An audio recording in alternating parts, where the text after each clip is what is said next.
to another edition of Monsters Radio, where you can hear the hottest independent music in the world and a couple remixes, player. So, what we do around here is, we do interviews, play the hottest music, and we sure got the hottest host. Yeah. So, let's go ahead and get into it. So go on, kick back, get you a drink, do what you do, and enjoy the show. Let's go. Where you at? Where you at? Where you at? Where you at? Where you at? Family. Where you at? York. Where you at? Yeah. Monstrous Radio.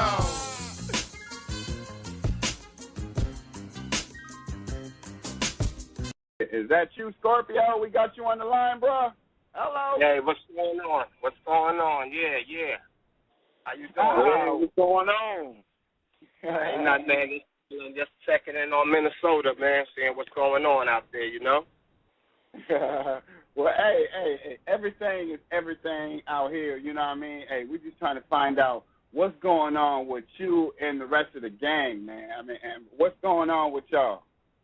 Hey, man, I mean, you know, like everybody in our group, basically, you know, everybody do their own thing to a certain extent. When I mean do their own thing, like Flash doing his DJ stuff, and, you know, Mel do stuff, and me and Mel do stuff together. I do stuff alone. So, you know, fortunately, you know what I mean, that all of us could stand on our own, you know what I mean, even though I know the world want to see us all together.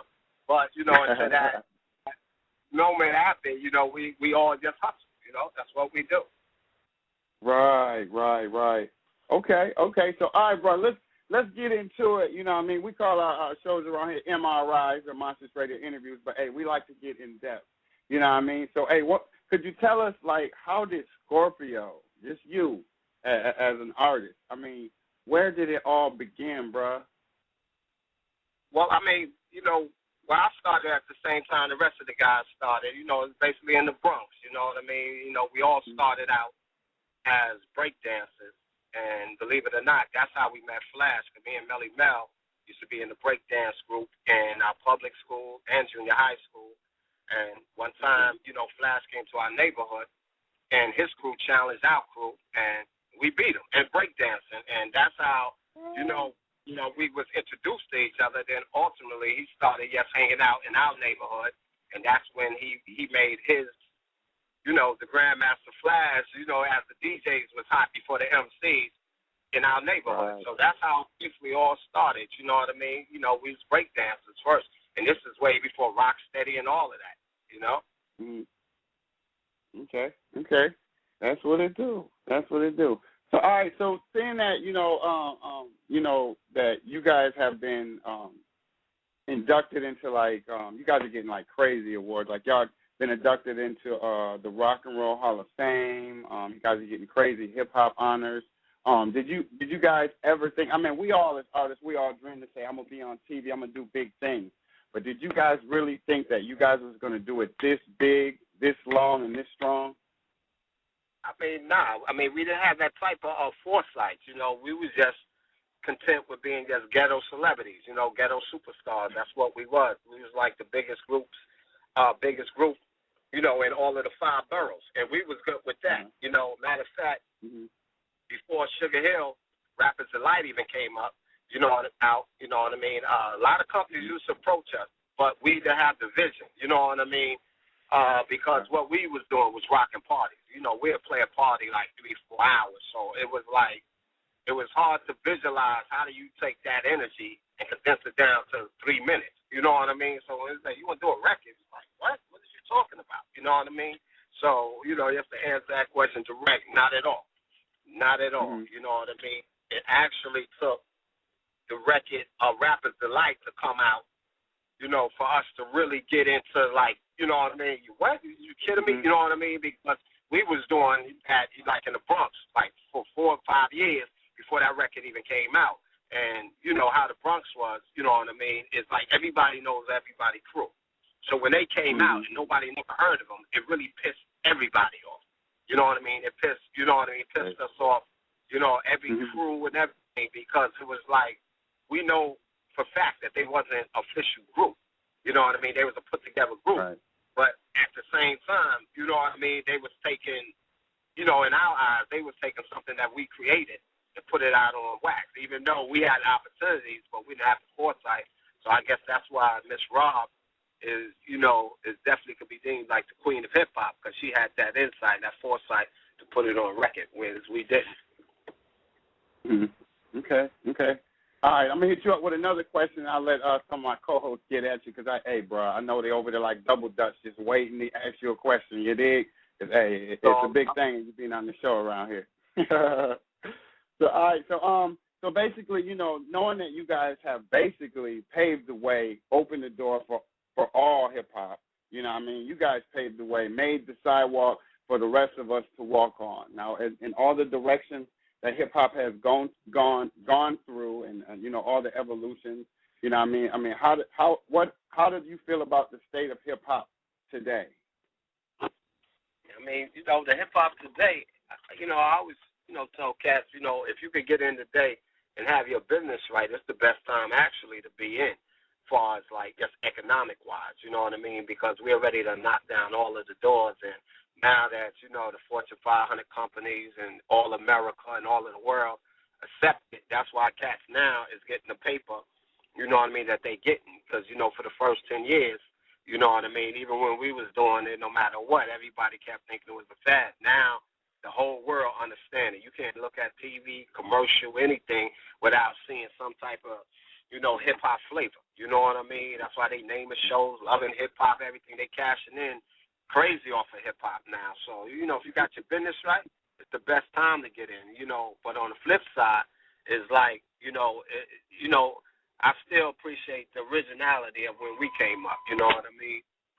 You know what I mean? When you had groups like us and LL Cool J and Public Enemy, and none of the groups was confused. When you heard of Public Enemy, you didn't confuse them with Eric B. You heard Eric B., you didn't confuse them with Rob Police. You know, right now, everybody basically saying the same thing, you know, about they the drug dealer, the ex-gang, you know what I mean? And obviously it's winning, but it's not like, you know, it's a lot of choices, you know what I mean? I think it was a major big picture to really, like, just push out all of the messages out of the music, because there's nothing there, you know what I mean? Even the great art, like Common, you know what I mean, which definitely say some nice things and some relevant things, but, you know, you got to keep it 100. How many times you hear Common on the radio, on rotation? I mean, we all know what he do, and he's good at what he do, but it just shows you just how they, you know, to me, I always look at it, it's a bigger picture than just keeping the messages out. You know, they're almost keeping cats dumbed down.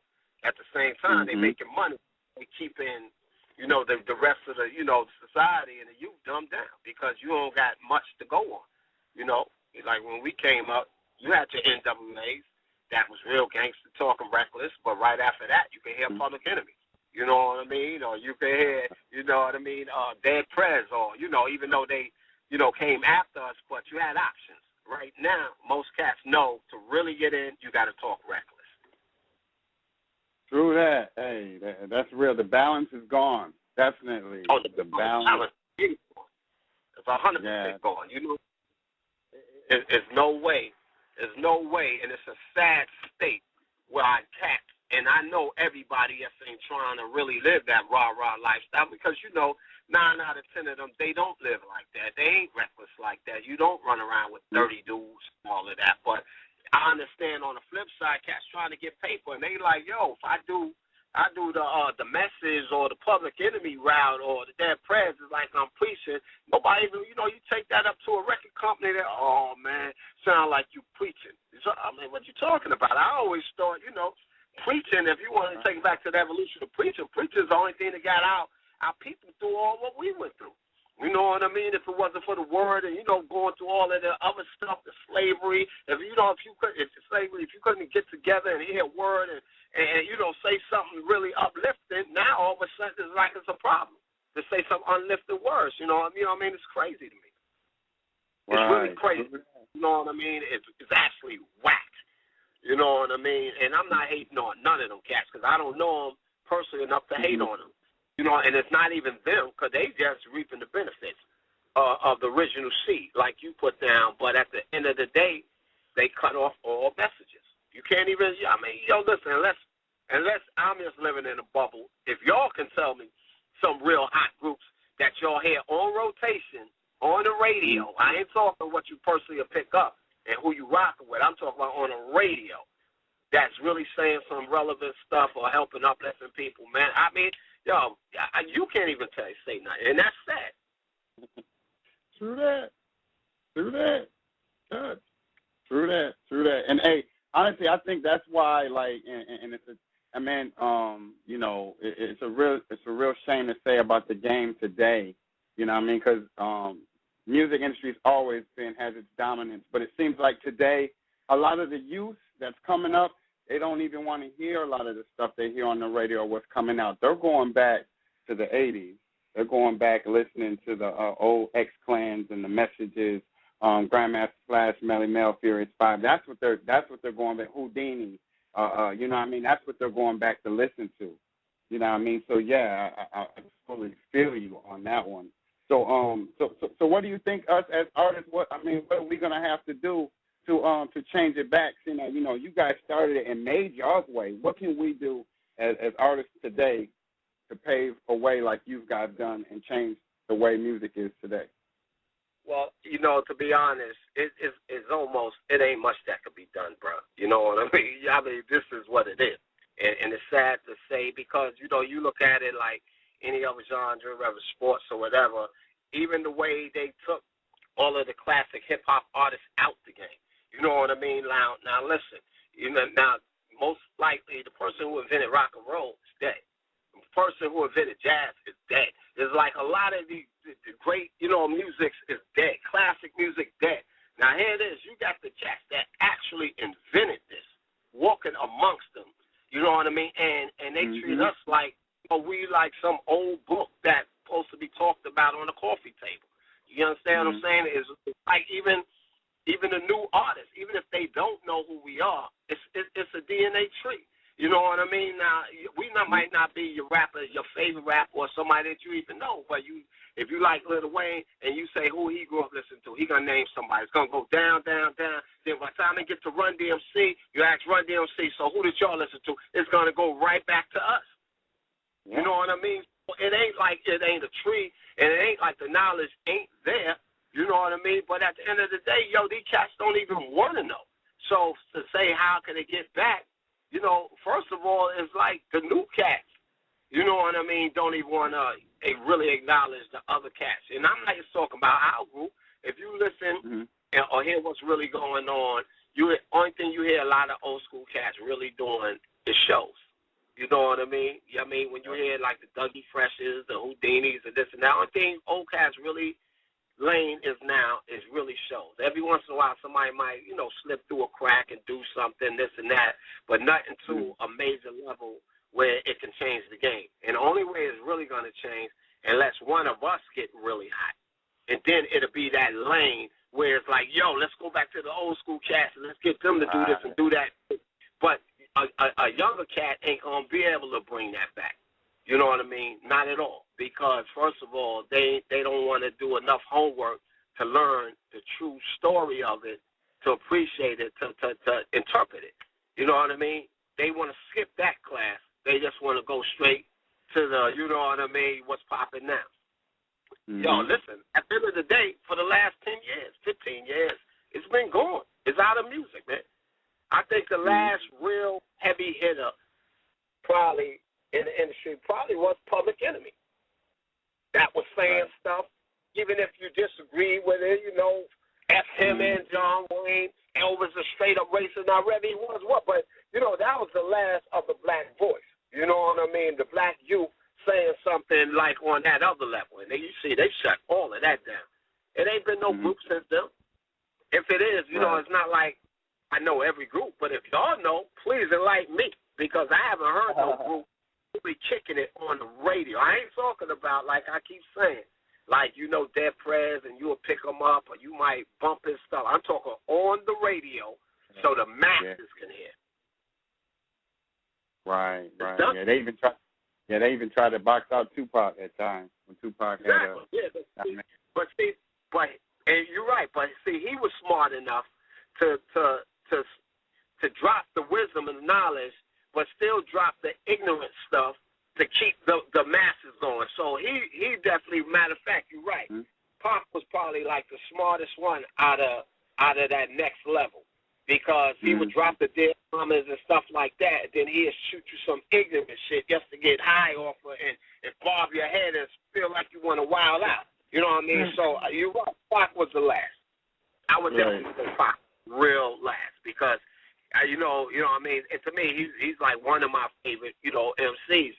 When I say that, because he's able to like just cross over here, just say some ignorant shit, and then at the same time, he'd drop a dead mama, this and that, and all his music has some subliminal messages. Looking in my rear view. You know what I mean? It's just so much stuff. I would definitely say Pac.